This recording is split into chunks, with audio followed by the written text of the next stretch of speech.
बच्चों, आज के इस हिंदी के वीडियो में सभी का स्वागत है। कक्षा 8 की पूरक पुस्तक भारत की खोज का आज हम लोग तीसरा अध्याय पढ़ रहे हैं। पिछले वीडियो में हम लोगों ने शुरू किया था तीसरा अध्याय सिंधु घाटी सभ्यता। और सिंधु घाटी सभ्यता में जो है हम लोग भारत के अतीत की जानकारी इससे प्राप्त करते हैं, और जिसके चिन्ह सिंधु में मोहनजोदड़ो और पश्चिम के पंजाब में हड़प्पा में मिले हैं।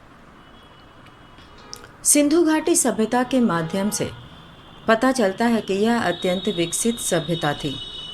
इस सभ्यता को विकसित होने में हजारों साल लगे होंगे तथा यह सभ्यता धर्मनिरपेक्ष सभ्यता थी। और सिंधु घाटी सभ्यता ने फारस, मेसोपोटामिया और मिस्र की मान्यताओं से संबंध स्थापित किया और व्यापार किया। यह एक विकसित सभ्यता थी और यहाँ के लोगों का प्रमुख धंधा एवं व्यवसाय था। प्रमुख कार्य जो है इनका व्यवसाय था। व्यापारी वर्ग यहाँ सबसे धनी थे और सड़कों पर दुकानों की कतारें थीं और दुकानें संभवतः छोटी थीं। सिंधु घाटी सभ्यता मुख्यतः दो भागों में बटा हुआ था, एक मोहनजोदड़ो तथा दूसरा हड़प्पा। ये दोनों सभ्यता का केंद्र एक दूसरे से काफ़ी दूर पर स्थित था। संभवतः इस सभ्यता के मध्य में कई स्थान व नगर रहे होंगे जिनकी खोज खुदाई के दौरान नहीं की जा सकी। और यहाँ पर भारत में आर्यों का आना कैसे हुआ, आर्य कौन थे और ये कहाँ से आए, इसका कोई पक्का सबूत हमें नहीं मिलता है। लेकिन इसके बारे में इस सभ्यता की खुदाई से पता चलता है कि इसकी उत्पत्ति दक्षिण भारत की द्रविड़ जातियों से हुई होंगी, क्योंकि आर्य एवं दक्षिण भारतीय द्रविड़ों में कुछ समानताएं मिलती हैं। ये मोहनजोदड़ो में कई हजार वर्ष पूर्व आए होंगे, अतः इन आधारों पर इन्हें हम भारतीय भी कह सकते हैं। तो इस तरह से आर्य जो है, यह भी इतिहासकारों का मानना है कि आर्य उत्तर पश्चिमी दिशा से एक के बाद एक आए। कुछ इतिहासकारों का मानना है कि आर्य का प्रवेश सिंधु घाटी में 1000 वर्ष पहले से हुआ था, और ये संभवतः पश्चिम उत्तर दिशा से भी भारत में वे कबीले और जातियां आती रहीं और भारत में बसती चली गईं।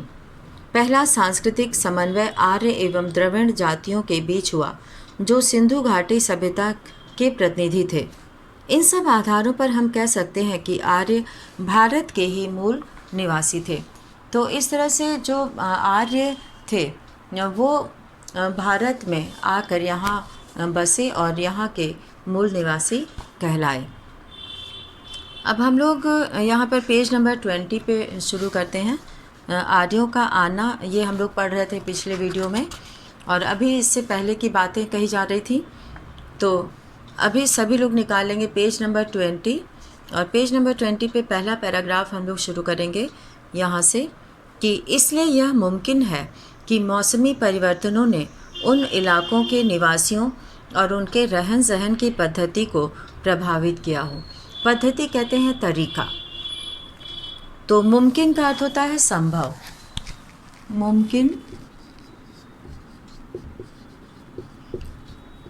मुमकिन का अर्थ है संभव।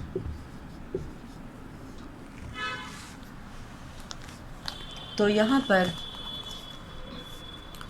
ये संभव है, मुमकिन है कि मौसमी परिवर्तन यानी मौसम का परिवर्तन उन इलाकों के निवासियों और उनके रहन सहन की पद्धति को प्रभावित किया हो, लेकिन मौसम के परिवर्तनों का प्रभाव दूर दूर तक फैली इस नागर सभ्यता के अपेक्षाकृत छोटे से हिस्से पर पड़ा होगा।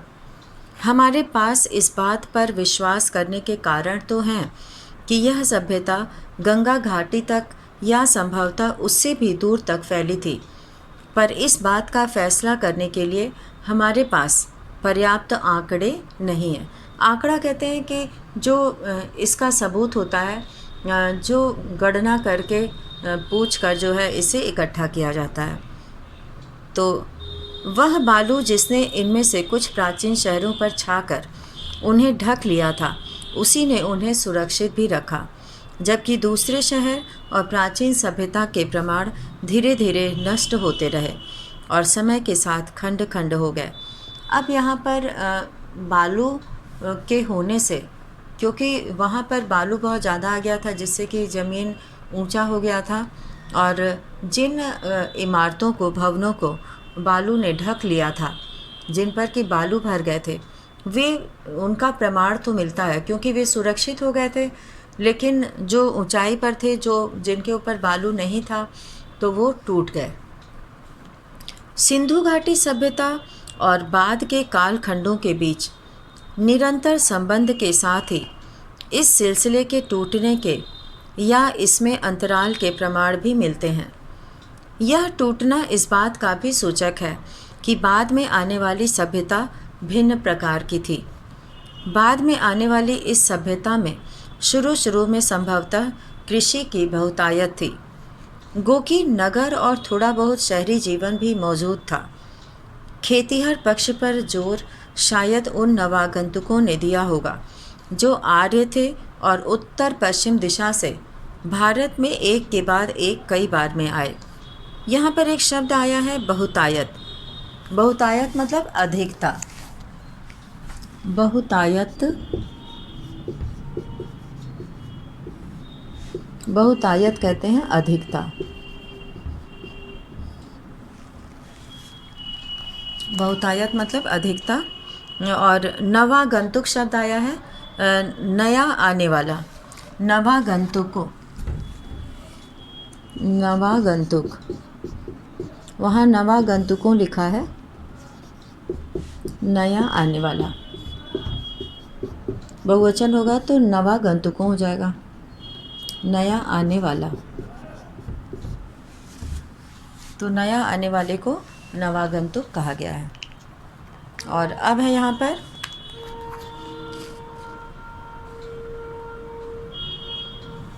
इस तरह से वहाँ पर जो शायद उन नए आने वालों ने दिया होगा जो आर्य थे और उत्तर पश्चिम दिशा से भारत में एक के बाद एक कई बार में आए थे। तो शहरी जीवन भी वहाँ पर, वहाँ जो है वो कृषि की अधिकता थी, खेती वो लोग करते थे और नगर और बहुत शहरी जीवन भी मौजूद था। खेतीहर पक्ष पर जोर शायद उन नए आने वालों ने दिया होगा जो आर्य थे, क्योंकि खेती करना आवश्यक था उनको भोजन की व्यवस्था के लिए। तो ऐसा माना जाता है कि आर्यों का प्रवेश सिंधु घाटी युग के लगभग 1000 वर्ष बाद हुआ। यह भी संभव है कि इनमें इतना बड़ा समय का अंतर न रहा हो और पश्चिमोत्तर दिशा से भारत में ये कबीले और जातियां समय समय पर आती रही हों और भारत में जज्ब होती रही हों। जज्ब होना मतलब समाहित होना। जज्ब, जज्ब का अर्थ होता है समाहित होना, मिल जाना। वो यहाँ आए और मिल गए। यहाँ के वातावरण में, यहाँ के संस्कृति में वे जो है समय समय पर ये कबीले और जातियाँ ये समूह में आया करते थे और उसमें बहुत सारे लोग हुआ करते थे और कई जातियाँ भी यहाँ पर कई तरह की आती थी और भारत में समाहित होती रहीं हो। सबसे पहला बड़ा सांस्कृतिक समन्वय और मेलजोल बाहर से आने वाले आर्यों और उन द्रविड़ जाति के लोगों के बीच हुआ जो संभवतः सिंधु घाटी सभ्यता के प्रतिनिधि थे, अर्थात सिंधु घाटी सभ्यता का नींव रखने वाले थे। इसी समन्वय और मेल जोल से भारतीय जातियों और बुनियादी भारतीय संस्कृति का विकास हुआ, जिनमें दोनों सभ्यताओं के तत्व साफ दिखाई पड़ते हैं। अब यहाँ पे इसी समन्वय यानी कि इसी मेल जोल से समन्वय, एक दूसरे की संस्कृतियों को मिलाना और रहन सहन और इन सब का मेल जोल जो है वो भारतीय जातियों और बुनियादी भारतीय संस्कृति का विकास हुआ, जिनमें दोनों सभ्यताओं के तत्व साफ दिखाई पड़ते हैं। बाद के युगों में और बहुत सी जातियां आईं, सब ने अपना प्रभाव डाला और फिर यहीं घुल मिलकर रह गए। तो बाद के युगों में और बहुत सी जातियां आईं, सब ने यहाँ पर अपना प्रभाव डाला और फिर यहीं घुल मिलकर रह गए। अब हम लोग आगे बढ़ते हैं यहाँ पर सिंधु घाटी सभ्यता के अंतर्गत प्राचीनतम अभिलेख, धर्म ग्रंथ और पुराण। प्राचीनतम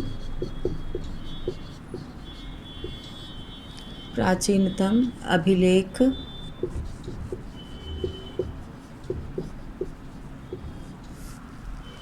धर्म ग्रंथ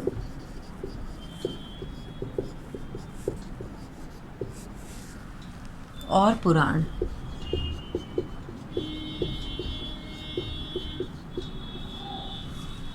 तो इस शीर्षक के अंतर्गत सिंधु घाटी सभ्यता की खोज से पहले यह समझा जाता था कि हमारे पास भारतीय संस्कृति का सबसे पुराना इतिहास वेद है। वैदिक युग के काल निर्धारण के बारे में बहुत मतभेद रहा है। तो यहाँ पर काल निर्धारण मतलब यहाँ पे निर्धारण का अर्थ होता है तय करना। काल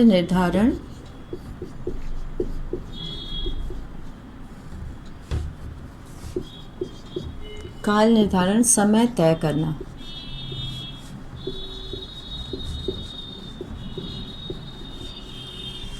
काल निर्धारण कहते हैं समय तय करना। तो वैदिक युग के काल निर्धारण के बारे में बहुत मतभेद रहा है। मतभेद मतलब एक राय न होना। मतभेद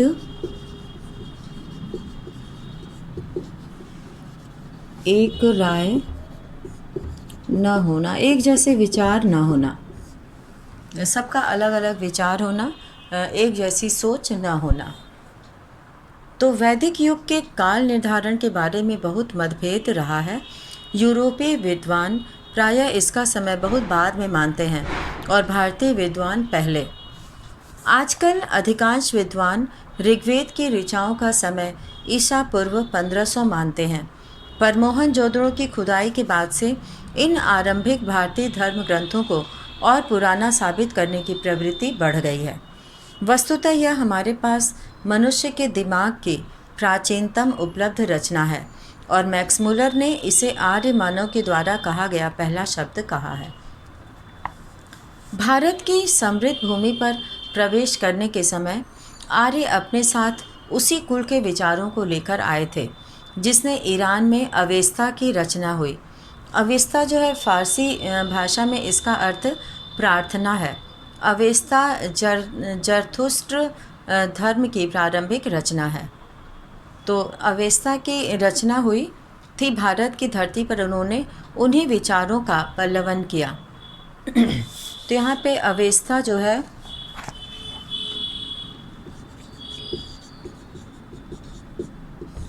अवेस्ता कहते हैं, फारसी भाषा में इसका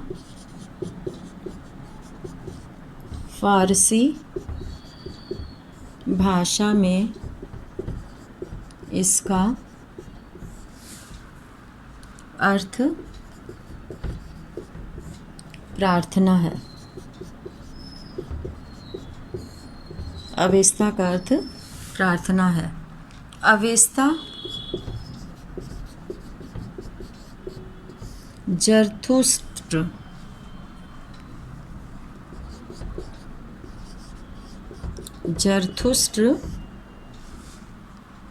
धर्म की अवेस्ता जरथुस्त्र धर्म की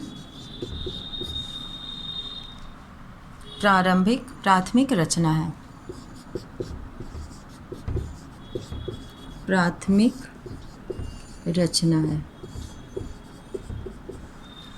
तो इस तरह से यहाँ पे फारसी भाषा में इसका अर्थ प्रार्थना है और अवेस्ता जरथुस्त्र धर्म की प्राथमिक रचना है। तो भारत की धरती पर उन्होंने उन्हीं विचारों का पल्लवन किया। पल्लवन मतलब कि बढ़ावा देना। पल्लवन, पल्लवित करना, बढ़ाना, बढ़ावा देना।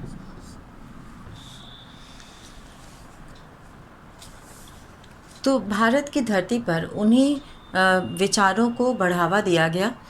वेदों और अवेस्ता की भाषा में भी जो है अद्भुत साम्य है। वेद और अवेस्ता की भाषा में भी बहुत समानता पाई जाती है। कहा गया है कि वेद भारत के अपने महाकाव्यों की संस्कृत की अपेक्षा अवेस्ता के अधिक निकट हैं। वेद, अब वेद के बारे में यहाँ पे लिखा जा रहा है।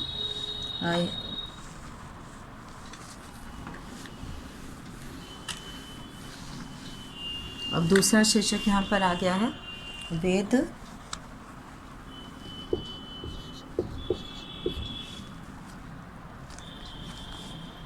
बहुत से हिंदू वेदों को प्रकाशित धर्म ग्रंथ मानते हैं। उनका असली महत्व इस बात का उद्घाटन करने के कारण है कि विचारों की आरंभिक अवस्था में मानव मस्तिष्क ने कैसे अपने को व्यक्त किया था। वह मस्तिष्क सचमुच कितना अद्भुत था। वेद की उत्पत्ति विद धातु से हुई है, जिसका अर्थ है जानना। अतः वेद का सीधा साधा अर्थ है अपने समय के ज्ञान का संग्रह। उनमें न मूर्ति पूजा है, न देव मंदिर। वैदिक युग के आर्यों में जीवन के प्रति इतनी उमंग थी कि उन्होंने आत्मा पर बहुत कम ध्यान दिया। वे मृत्यु के बाद किसी प्रकार के अस्तित्व में बहुत अस्पष्ट ढंग से विश्वास करते थे, यानी कि वे पुनर्जन्म में विश्वास नहीं करते थे। इसीलिए उन्होंने आत्मा पर बहुत ध्यान नहीं दिया। पहला वेद यानी ऋग्वेद शायद मानव जाति की पहली पुस्तक है। इसमें हमें मानव मन के सबसे आरंभिक उद्गार मिलते हैं, काव्य प्रवाह मिलता है और प्रकृति के सौंदर्य और रहस्य के प्रति हर्षोन्माद मिलता है, यानी कि खुशी की बात। हर्षोन्माद का अर्थ है खुशी की बात। हर्षोन्माद, खुशी की बात। पहले के लोग जीवन जीने में ज़्यादा विश्वास करते थे और आत्मा पर विश्वास नहीं था ज़्यादा, और इसीलिए वो आत्मा पर ध्यान नहीं देते थे। और इसमें जो है प्रकृति के सौंदर्य, इसमें मानव मन के सबसे आरंभिक उद्गार मिलते हैं, काव्य प्रवाह मिलता है यानी कि कविता के रूप में, और प्रकृति के सौंदर्य और रहस्य के प्रति हर्षोन्माद मिलता है। इसके अलावा हमें मनुष्य के उन साहसिक कारनामों का रिकॉर्ड मिलता है जो लंबे समय पहले किए गए। यहीं से भारत ने एक ऐसी तलाश आरंभ की जो उसके बाद कभी समाप्त नहीं हुई। तो इस प्रकार ये भारत में ऐसी खोज शुरू हुई जो कभी समाप्त नहीं हुई।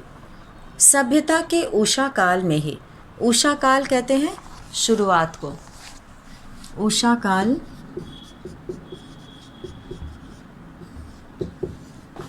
शुरुआत।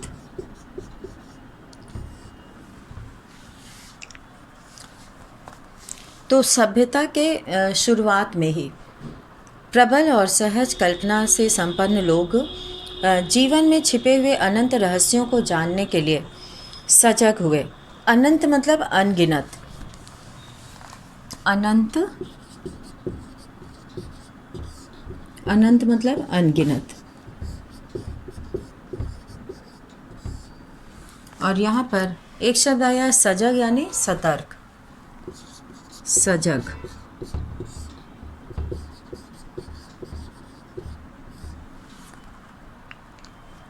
तो इस तरह से जीवन में छुपे हुए अनंत रहस्यों को जानने के लिए सजग हुए, यानी कि सतर्क हो गए। उन्होंने अपनी सहज आस्था के कारण, आस्था का अर्थ होता है विश्वास, आस्था कहते हैं विश्वास।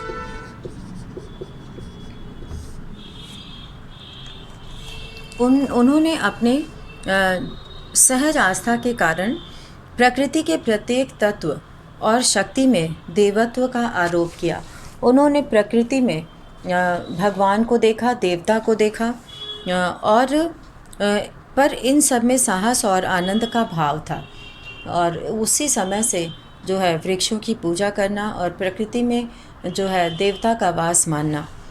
बहुत से पश्चिमी लेखकों ने इस ख्याल को बढ़ावा दिया है कि भारतीय लोग परलोक परायण हैं। वो कहते हैं कि भारतीय लोग जो है वो परलोक परायण हैं, यानी कि परलोक पर विश्वास करते हैं। मैं समझता हूँ कि हर देश के निर्धन और अभागे लोग एक हद तक परलोक में विश्वास करने लगते हैं, जब तक कि वे क्रांतिकारी नहीं हो जाते। यही बात गुलाम देश के लोगों पर लागू होती है। हमें भारत में भी और स्थानों की ही तरह विचार और कर्म की दो समान अंतर समानांतर का अर्थ है समान अंतर।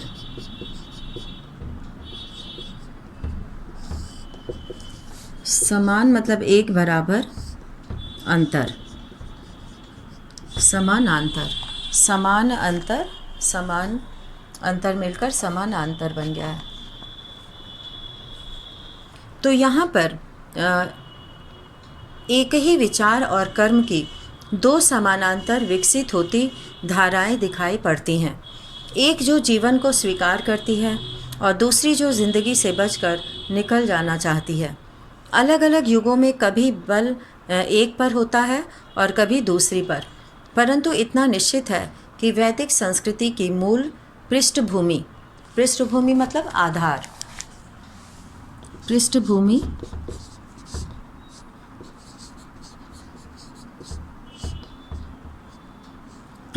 कहते हैं आधार को।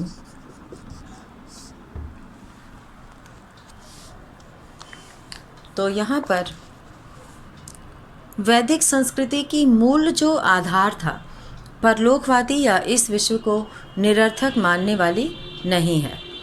तो इतना तो निश्चित है कि इस विश्व को निरर्थक मानने वाली नहीं है। जब भी भारत की सभ्यता में बहार आई, तब ऐसे हर दौर में जीवन और प्रकृति में लोगों ने गहरा रस लिया, जीने की प्रक्रिया में आनंद लिया। ऐसे ही युगों में कला, संगीत और साहित्य, साथ ही गाने, नाचने की कला, चित्रकला और रंगमंच सबका विकास हुआ। इस बात को ग्रहण करना मुमकिन नहीं है कि कोई संस्कृति या जीवन दृष्टि जिसका आधार पारलौकिकता हो या जो विश्व को व्यर्थ मानती हो, वह सशक्त और विविधतापूर्ण जीवन की अभिव्यक्ति के इतने रूपों की रचना कर सकती थी। कोई संस्कृति जो बुनियादी तौर पर पारलौकिकतावादी होगी, वह हजारों वर्ष बनी नहीं रह सकती। तो इस तरह से यहाँ पर पारलौकिकता कहते हैं ईश्वरीय लोक में विश्वास करना। पारलौकिकता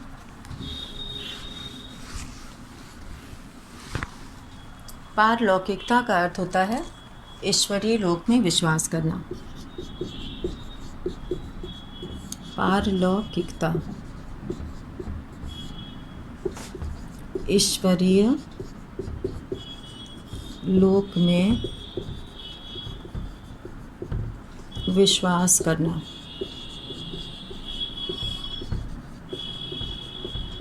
इसको पारलौकिक जीवन कहते हैं, जो ऐसे पारलौकिक ईश्वरीय लोक में विश्वास करते हैं।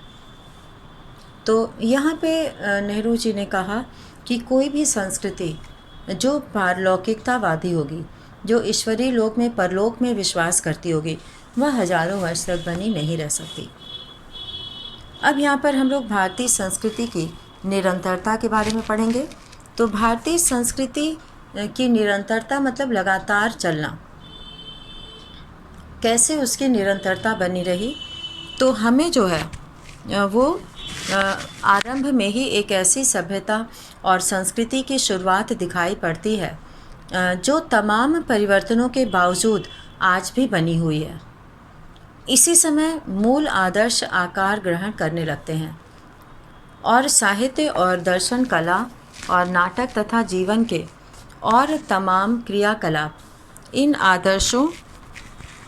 आदर्शों और विश्व दृष्टि के अनुकूल चलने लगते हैं।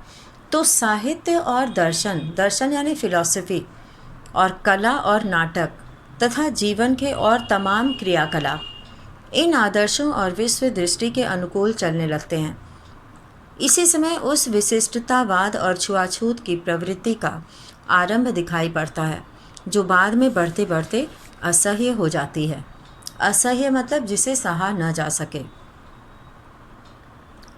यही प्रवृत्ति आधुनिक युग की जाति व्यवस्था है। यह व्यवस्था एक खास युग की परिस्थिति के लिए बनाई गई। इसका उद्देश्य था उस समय की समाज व्यवस्था को मजबूत करना और उसे शक्ति और संतुलन प्रदान करना, किंतु बाद में यह उसी समाज व्यवस्था और मानव मन के लिए कारागृह बन गई। फिर भी यह व्यवस्था लंबे समय तक बनी रही। उस ढांचे के भीतर बंधे रहते हुए भी सभी दिशाओं में विकास करने की मूल प्रेरणा इतनी प्राणवान थी कि उसका प्रसार सारे भारत में और उससे आगे बढ़कर पूर्वी समुद्रों तक हुआ। इतिहास के इस लंबे दौर में भारत अलग थलग नहीं रहा। ईरानियों और यूनानियों से, चीनी और मध्य एशियाई तथा अन्य लोगों से उसका संपर्क बराबर बना रहा। 3-4 हजार वर्षों का यह सांस्कृतिक विकास और उसका अटूट सिलसिला अद्भुत है। तो इस तरह से हजारों वर्षों का यह जो सांस्कृतिक विकास का सिलसिला है वो बहुत आश्चर्य कर देने वाला है। अब हम लोग यहाँ पे भारतीय संस्कृति की निरंतरता के बाद अब हम लोग यहाँ पर पढ़ेंगे उपनिषद। अभी हम लोगों ने पढ़ा था भारतीय संस्कृति की निरंतरता, हजारों वर्ष तक जो चली भारतीय संस्कृति की निरंतरता। और अब इसके आगे हम लोग पढ़ेंगे उपनिषद। वेदों के बाद उपनिषद आता है और उपनिषदों का समय ईसा पूर्व 800 के आसपास से माना जाता है। वे हमें भारतीय आर्यों के चिंतन में एक कदम और आगे ले जाते हैं और यह एक लंबा कदम है। चिंतन कहते हैं विचार करना। चिंतन का अर्थ होता है, चिंतन मतलब विचार करना।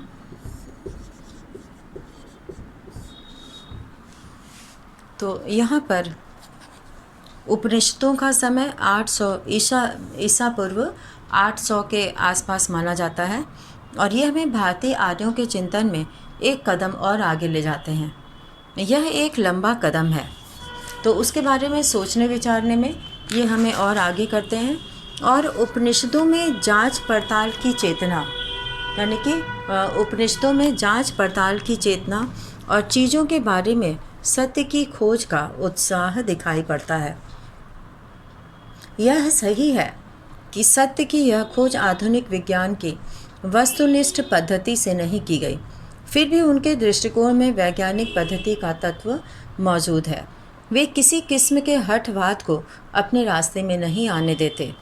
उनका जोर अनिवार्य रूप से आत्मबोध पर है, व्यक्ति की आत्मा और परमात्मा संबंधी ज्ञान पर है।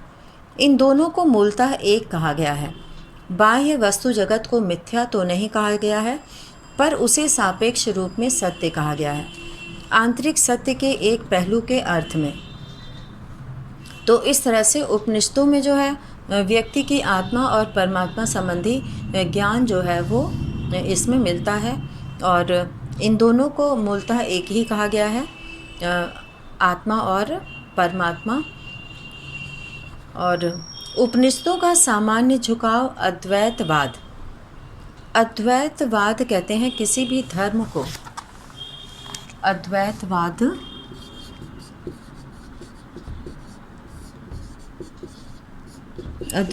कहते हैं किसी भी धर्म को विशेषता दिए बगैर,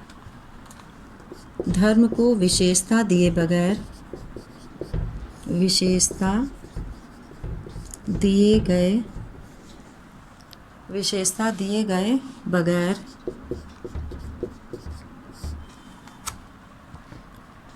वास्तविक सत्ता को मानना, वास्तविक सत्ता को मानना। तो यहाँ पर अद्वैतवाद होता है किसी भी धर्म को विशेषता देने की आवश्यकता नहीं है और उसके वास्तविक सत्ता को मानना। तो उपनिषदों का सामान्य झुकाव अद्वैतवाद की ओर है और सारे दृष्टिकोण का इरादा यही मालूम होता है कि उस समय जिन मतभेदों के कारण भयंकर वाद विवाद हो रहे थे उन्हें किसी तरह कम किया जाए। यह समंजन का रास्ता है। जादू टोने में दिलचस्पी या उसी किस्म के लोकोत्तर ज्ञान को सख्ती से निरुत्साहित किया गया है और बिना सच्चे ज्ञान के कर्मकांड और पूजा पाठ को व्यर्थ बताया गया है। तो इसमें पूजा पाठ को व्यर्थ बताया गया है। तो आज हम लोगों ने सिंधु घाटी सभ्यता के अंतर्गत उपनिषद के कुछ अंश तक हम लोगों ने पढ़ा है। तो इसी के साथ आज का ये वीडियो यहीं समाप्त करते हैं और शेष भाग हम लोग अगले वीडियो में पढ़ेंगे। धन्यवाद।